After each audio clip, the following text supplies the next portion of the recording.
Bonjour à tous les amis, j'espère que vous allez bien. Donc aujourd'hui on va voir quelques exercices anti-hyperlordosants. Et je vous ai dit plein de fois qu'il fallait éviter de faire des crunchs pour ne pas favoriser l'enroulement thoracique qu'on cherche à combattre.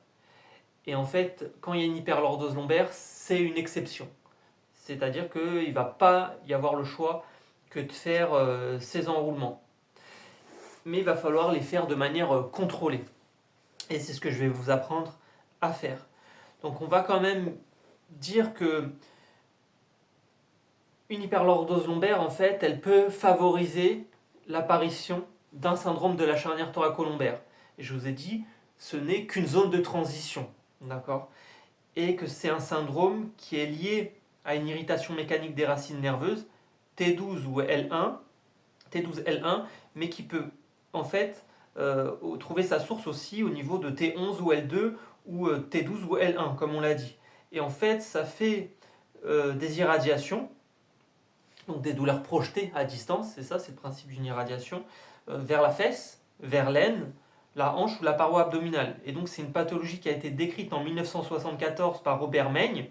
Moi j'ai des clients à moi qui ont déjà vu son fils, qui continue à exercer, si je ne dis pas de conneries, dans les Yvelines.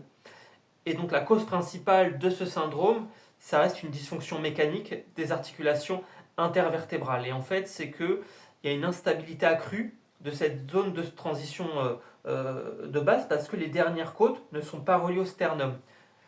Et, et dans les causes de ce syndrome, parce que c'est toujours un ensemble de symptômes, vous avez une mauvaise mobilité ou une surcharge fonctionnelle. Et donc par exemple, ça peut être une hyperlordose lombaire ou une raideur thoracique. Mais de mon expérience et la logique veut que c'est souvent les deux. C'est que je vous ai dit, plus je me cambre en bas, plus je m'hyperlordose en bas, plus je vais m'enrouler en haut.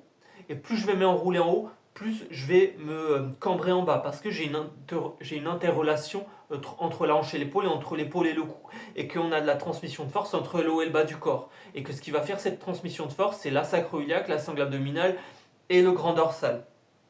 Et souvent, on se retrouve sur des tableaux où vous avez des lombalgies qui passent sous le radar alors que c'est des syndromes de la charnière thoracolombaire. D'accord? Et le souci du gainage, en fait, enfin du souci. Le souci, c'est que quand on va faire des gainages en isométrie, comme une planche modifiée, comme un bird dog modifié, etc. Enfin, le souci de la périnale, c'est que quand je vais engager mon transverse, je vais inspirer, je vais gonfler le bas du ventre, je vais souffler, je vais engager mon transverse, c'est le tiers inférieur du transverse que je vais chercher. C'est le bas de la sangle. Et donc, il va falloir quand même chercher le haut pour pas que, vous voyez, je m'enroule. Donc, quand je travaille en hyposuppressif, comme elle le conseille Bernadette Gasquet, comme on le revoit dans le Pilate par exemple, et ben le souci en vrai de l'hyposuppressif uniquement, c'est que je vais travailler le bas de la sangle abdominale, le haut. Il va falloir que je cherche à engager les grands droits. Et ils vont pas assez chercher les grands droits en fait, l'hyposuppressif. Et je vais pas chercher assez ça. Et du coup, quand vous avez un syndrome de la chaîne thoracolombaire, c'est toujours multifactoriel. C'est-à-dire que ça peut être des ischio-jambiers qui merdent, une prédominance des quadriceps, un bassin qui s'entéverse, le fessier qui est trop faible, le bassin qui s'entéverse, la jambe qui va passer en arrière. Comme la jambe ne va pas passer en arrière, je m'hyperlordose et après je me fais une pression en fait. Vous comprenez? Donc vous avez des facteurs indirects en fait en syndrome de la charnière thoracolombaire parce que c'est une irritation nerveuse, on l'a dit, T12 L1 ou T11 L2.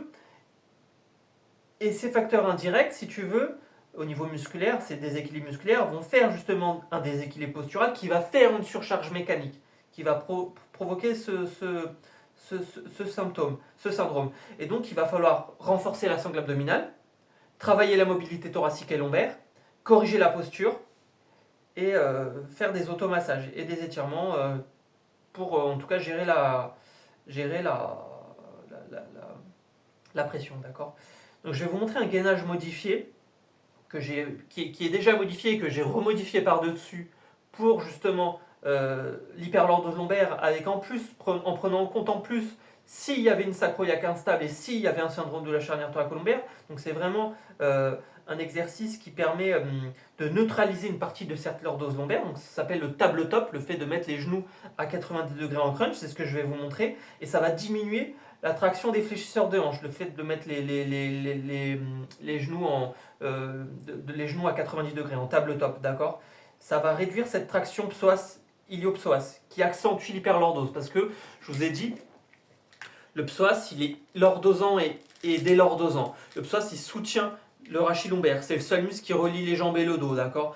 Et donc quand il y a un syndrome croisé inférieur, c'est-à-dire un fessier faible, un ventre faible, des fléchisseurs de hanches qui sont raides, et donc dans les fléchisseurs de hanches qui sont raides on peut mettre le quadriceps, le carré des lombes et le psoas, c'est les trois qui deviennent hypertoniques, c'est ça un syndrome croisé inférieur, c'est qu'on a des muscles hypertoniques qui sont les fléchisseurs de hanches et les érecteurs du rachis. Donc vu que les érecteurs du rachis sont hypertoniques, je m'enroule trop de pression et à la fin, entre les deux, je supporte plus la contrainte, vous comprenez. C'est que le psoas il marche avec le fessier, donc un psoas qui est trop raide, qui est trop engagé, c'est que le fessier est trop faible et donc vu que la jambe ne va plus assez en arrière, parce qu'il n'y a plus d'extension de hanche à cause du fessier qui est faible, le bas de mon dos cherche une hanche pour être... le bas de mon dos devient une hanche dans mon cerveau et je vais chercher ce mouvement quand je marche ici, au lieu de le chercher ici.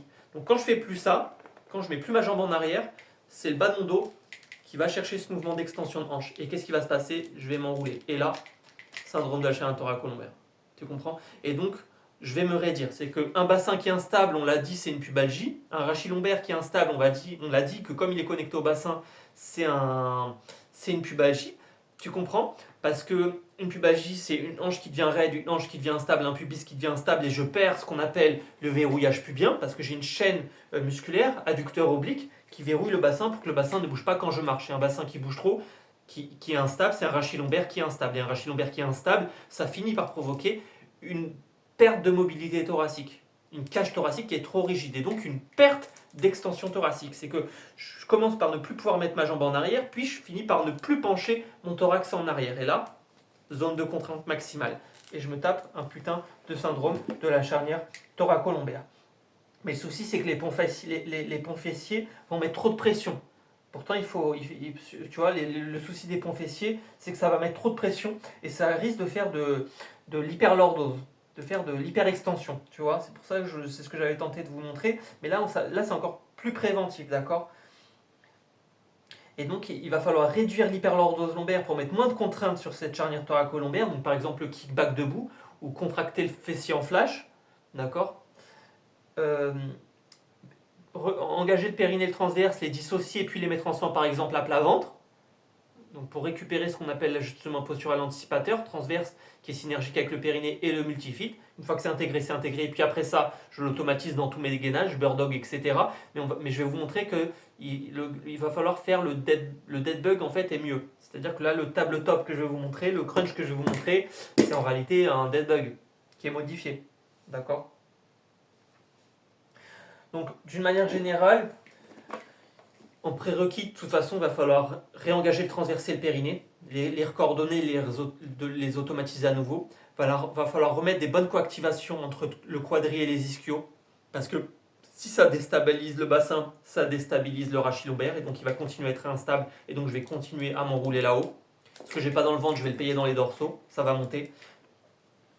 Tant que le bassin est antéversé, c'est une posture qui va éteindre mon fessier. Par rapport à la gravité, ça va faire ce qu'on appelle une amnésie des fessiers, donc ma jambe va continuer à ne pas aller en arrière, et à la fin, je vais finir par ne plus segmenter, c'est-à-dire que mon cerveau ne va plus savoir c'est quoi l'ange gauche, c'est quoi l'ange droite, c'est quoi le bas du dos. Donc tant que je ne fais pas de mouvement de dissociation lombo-pelvis-fémorale, c'est-à-dire la hanche, le pelvis, le rachis lombaire, je les sépare, puis après seulement je pourrai les mettre ensemble, je ne vais pas y arriver.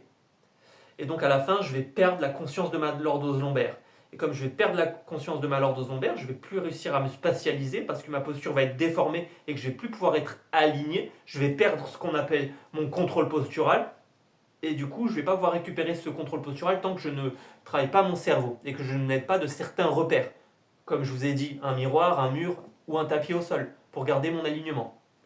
Et à la fin, je vais perdre aussi ma segmentation au niveau de ma ceinture scapulaire, au niveau de mon thorax. Je vais ne plus savoir me pencher en arrière et pareil je vais compenser dans les épaules ce que j'ai pas dans les hanches parce que je vous ai dit Le psoas, il est connecté, c'est le seul muscle qui relie les jambes et le dos, il est connecté directement au diaphragme. Le diaphragme est connecté indirectement au transverse. Et le transverse est synergique avec le périnée et le multifide, qui stabilise chacune des vertèbres, le multifide, et qui va prévenir les hernies discales. Le multifide qui est le grand oublié des salles de kinésithérapie, d'accord. Et donc le multifide va empêcher justement ces mouvements parasites.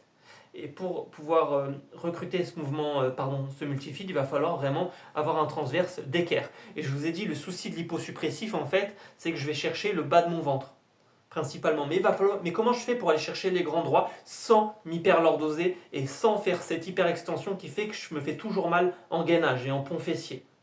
Vous comprenez la difficulté? Et c'est ce qu'on va voir aujourd'hui. Je vais vous montrer un exercice, je vous dirai c'est lequel, qui est vraiment game changer, qui permettra, je l'espère, de retourner vers des mouvements plus dynamiques, plus physiologiques, enfin plus exigeants, comme les ponts fessiers et le gainage. Je vous ai dit, le gainage, c'est la pierre angulaire de la réadaptation en réalité, parce qu'il va corriger tous les mouvements parasites, et que le gainage, surtout le costal, va corriger les déséquilibres musculaires asymétriques. Et on sait qu'on a souvent des déséquilibres asymétriques. Et je vous ai dit que la sacro-iliaque, quand elle est instable, c'est le pivot central des syndromes croisés. Croisé supérieur, croisé inférieur. C'est-à-dire une tête qui part en avant, je me cambre trop, le fessier il sort, bassin il s'antéverse, etc. D'accord? Et donc il va falloir remettre une bonne coactivation quadrischio, psoas fessier, adducteur oblique pour verrouiller le bassin. D'accord? Donc il faut stabiliser le bassin, verrouiller le bassin pour pouvoir stabiliser le rachis lombaire. Donc là, c'est des exercices qui sont très généraux et dedans, vous avez un game changer. Et je vous dirai c'est lequel. D'accord? Parce que, encore une fois, la charnière thoracolombaire, ça ne reste qu'une zone de transition. C'est qu'un fessier qui est trop faible, mon cerveau va compenser dans les ischios et les lombaires.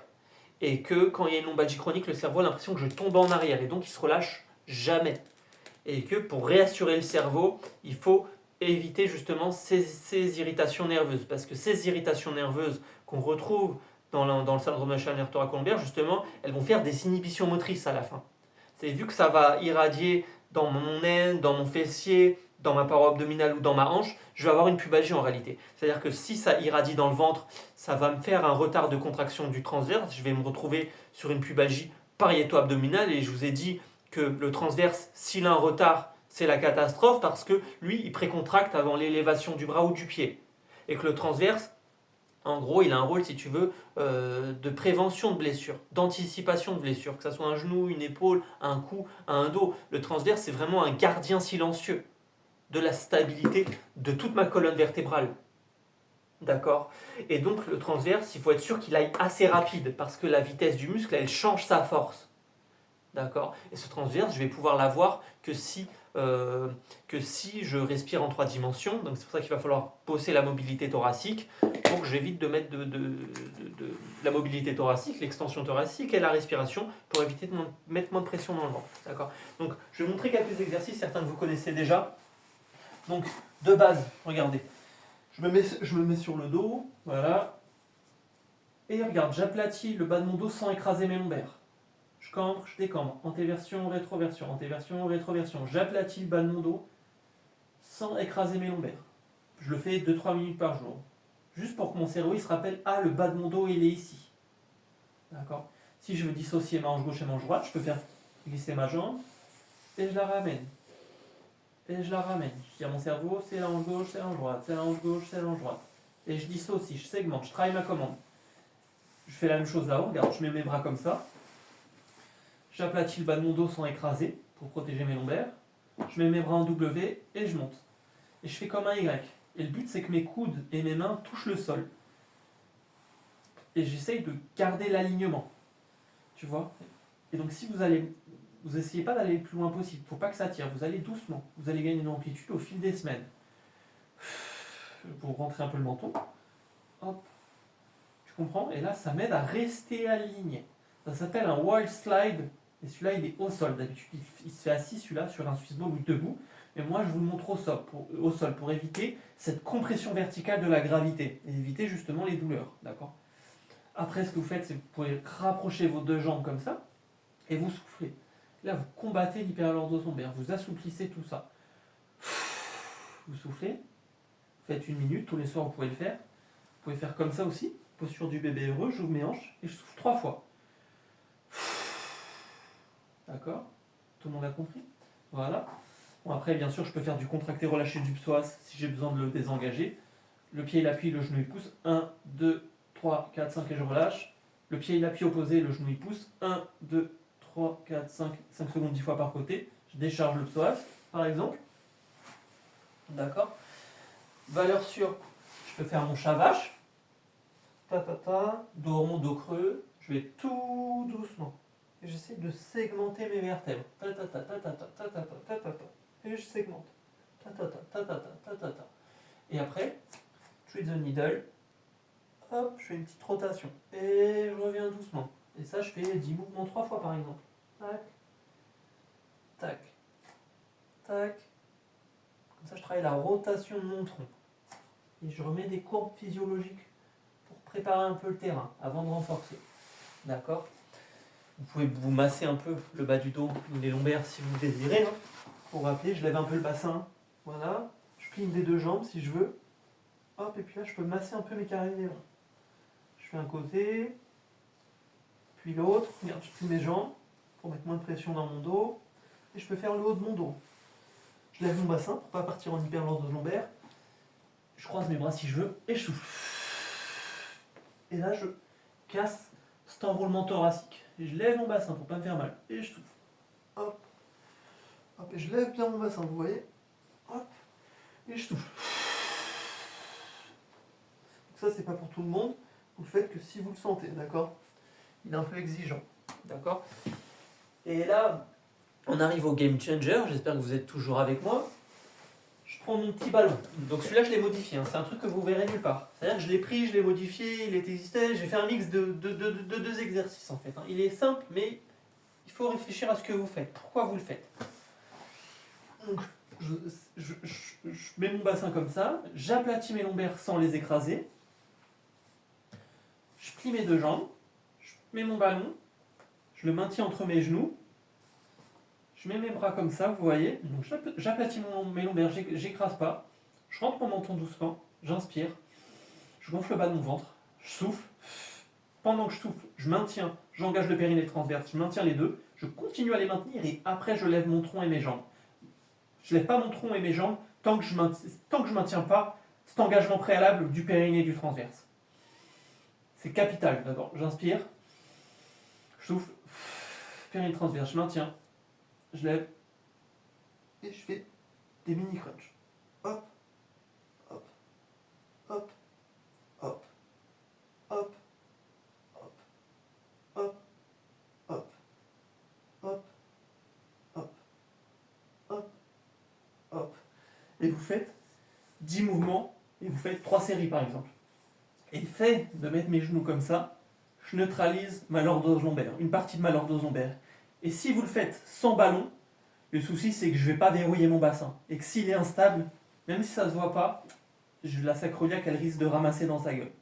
Parce que si j'ai pas un bassin qui est instable, en général c'est la sacroiliaque qui subit derrière l'instabilité de cette perte de verrouillage adducteur oblique, cette synergie. D'accord? Donc c'est pour ça que je vous ai dit c'est super important de travailler les adducteurs et les obliques en même temps pour stabiliser le bassin et éviter ces mouvements parasites qui feraient des douleurs, comme on le disait dernièrement, de cisaillement. Une fois que je suis assez stable, que j'ai récupéré ça, donc avant de faire ça, avant de faire cet exercice qui est très intéressant et qui est une exception, hein, vous avez compris, vous ne le faites pas en général, c'est une exception pour les hyperlordoses lombaires, d'accord? Et bien, avant de faire ça, dans tous les cas, vous vous mettez sur le ventre, vous inspirez, vous gonflez le bas du ventre, vous soufflez, et quand vous soufflez, vous engagez que le périnée, vous retenez de lâcher un gaz, et vous relâchez. Vous faites 3 fois, tu vois, 5 fois, d'accord? Et puis après, vous faites que le transversal, j'inspire, je gonfle le bas de mon ventre, et je souffle. Et j'engage que le transverse. Donc mon ventre, il décolle du sol. Hop, comme si j'aspire mon nombril. Hop, je le fais 2-3 fois. Et puis après, je fais les deux en même temps. Périnée transversé, je maintiens. Hop. Vous faites 2-3 minutes par jour. 1 mois et demi, 2 mois minimum, ça y est, c'est intégré. Et après seulement, parce que vous avez le contrôle, et après seulement, je peux faire mon crunch modifié comme ça. Vous comprenez? Une fois que je suis assez stable comme ça, ce que je fais, tout simplement, je peux partir en bird dog. J'inspire, périnée transverse, je maintiens, et je souffle. Périnée transverse, je maintiens, et après je lève ma main. Tac, tac. Ok. J'inspire, périnée transverse. Hop, hop, et je reviens doucement. D'accord. Et une fois que vous êtes bon, je vous montre la progression. Vous comprenez, c'est cette idée de progression. Vous prenez votre ballon, vous le mettez ici. Donc ça, c'est après. Si vous avez encore progressé, j'aplatis le ballon dos sans écraser mes lombaires. J'inspire, périnée transverse, je maintiens. Je me mets sur les talons et je lève. Hop, et je serre en même temps. Périnée transverse et je maintiens. Et là, je fais mon pont fessier. Et là, je vais pouvoir recharger mon dos. Et vu que j'ai assez stabilisé mon noyau, mon corps, CORE, par ce crunch modifié et ce travail préalable, si nécessaire, du transversé du périnée en automatisme, je vais y arriver. Vous comprenez? Vous n'allez pas pouvoir charger un dos tant qu'il n'y a pas un périnée, un transverse qui se coordonne assez, qui est assez rapide, et tant que j'ai cette pression qui irrite les racines nerveuses au niveau de ce syndrome précis. Et donc, vous comprenez qu'il faut redonner de la mobilité thoracique et il faut stabiliser le rachis lombaire. Et pour stabiliser le rachis lombaire, il faut que j'ai mon verrouillage pubien. Il faut que je serre ce ballon entre mes genoux pour récupérer mon verrouillage pubien. Et donc, si vous avez autant d'échecs en réadaptation, c'est parce que vous avez beaucoup de lombalgie qui passe de lombalgie, de coxalgie, de fessalgie et de douleurs parfois digestives, etc. qui passent au travers parce que c'est des syndromes de la chaîne thoracolombaire. D'accord? Et donc, soyez vigilants. Soyez vigilants. Et comme toujours, il faut faire des essais, il faut faire des erreurs. Après, c'est à adapter. D'accord? Mais encore une fois, c'est une zone qui est relativement mobile, qui peut relativement encaisser beaucoup de charges normalement. Et donc, si elle ne peut plus le faire, au lieu d'être très local, de regarder au microscope le petit truc, IRM radio, travailler en chaîne. C'est que si je travaille que ma mobilité thoracique de mon côté, je ne vais pas y arriver. Si je travaille que mon rachis lombaire, je ne vais pas y arriver. Il faut que je travaille il faut que je travaille le haut du corps et le bas du corps en même temps. D'accord? Et donc, si vous travaillez le bas de mon dos, le bas du dos, il faut stabiliser le bassin. Et le bassin, je vous ai dit, c'est des chaînes. Et donc, pour stabiliser un bassin, je vous ai dit, il faut un fessier qui est assez fort, qui arrive à se coactiver avec le psoas, parce que le fessier, c'est le programmateur du mouvement global du couple de force, c'est l'antagoniste, le psoas, c'est le moteur. Le muscle est un activateur unidirectionnel qui n'a pas de marche arrière. Et donc, le psoas, s'il est hypertonique, il faut renforcer le fessier pour le désengager, mais il faut aussi relâcher le diaphragme. Donc, bosser toujours la respiration en parallèle. D'accord? Donc je vous montre deux exercices de respiration simples tant que je suis là. Je me mets comme ça, je me pose, vous vous posez, vous inspirez, vous gonflez le bas du ventre. Et je souffle. Vous inspirez par le nez, vous soufflez par la bouche en passant les lèvres. Je le fais 3-5 fois. Et après, donc ça c'est de la diaphragmatique, et en 3 dimensions, vous vous mettez comme ça. Donc un seul règle, c'est que le coude touche le sol, et j'inspire 3-5 fois.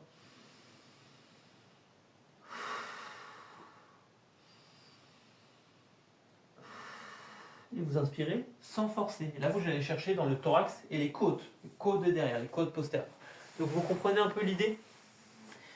Et pour remettre cette coactivation quadrischio, vous faites des contractions flash sur le quadri, clac, clac, clac, des contractés relâchés sur l'ischio-jambier, d'accord? En excentrique, toujours les ischio-jambiers. Les ischio-jambiers, c'est les seuls muscles qui vont être à la fois à relâcher et à renforcer sur les tableaux que je fais. Et c'est des muscles qu'on va renforcer qu'en excentrique. Parce que une contraction concentrique cherche la force, une contraction excentrique cherche le contrôle moteur, et une contraction isométrique sans mouvement, c'est une contraction qui est antidouleur. Et donc c'est pour ça que du coup le psoas, on va le faire en isométrie, on va le faire en contracté relâché. C'est pour ça que les adducteurs, les longs ici ou les courts, on va les faire en isométrie pour reprendre la commande. Ta ta ta ta, et les décharger s'ils sont trop hypertoniques. Et ils sont souvent, malheureusement, trop hypertoniques. D'accord? Ils sont hypertoniques en général parce qu'il y a une prédominance des quadriceps. C'est-à-dire que les quadriceps travaillent trop haut. D'accord? Donc, pensez en termes de chaîne musculaire. D'accord? Et qu'il faut rétablir une boucle vertueuse. Il faut le contrôle. Et une fois qu'on a le contrôle, on gagne la stabilité. Et une fois qu'on a gagné la stabilité, on gagne la liberté du mouvement. Et du coup, meilleure est la stabilité, et ben moins on a d'irritation nerveuse. Et donc moins on a la symptomatologie propre au syndrome de la charnière thoracolombaire. Et donc pour corriger cette hyperlordose lombaire, réactiver le transverse profond, mais s'il y a une hyperlordose lombaire, pour combattre l'hyperlordose lombaire, l'exception faite, où là vous allez devoir faire un crunch, comme je viens de vous montrer, en mettant les genoux à 90 degrés en tabletop pour neutraliser une partie de la lordose lombaire et diminuer la traction des fléchisseurs de hanches qui sont souvent trop hypertoniques, notamment le psoas, le quadriceps et le carré des lombes. Et ça, c'est des schémas qu'on va retrouver beaucoup chez les faux dos plats.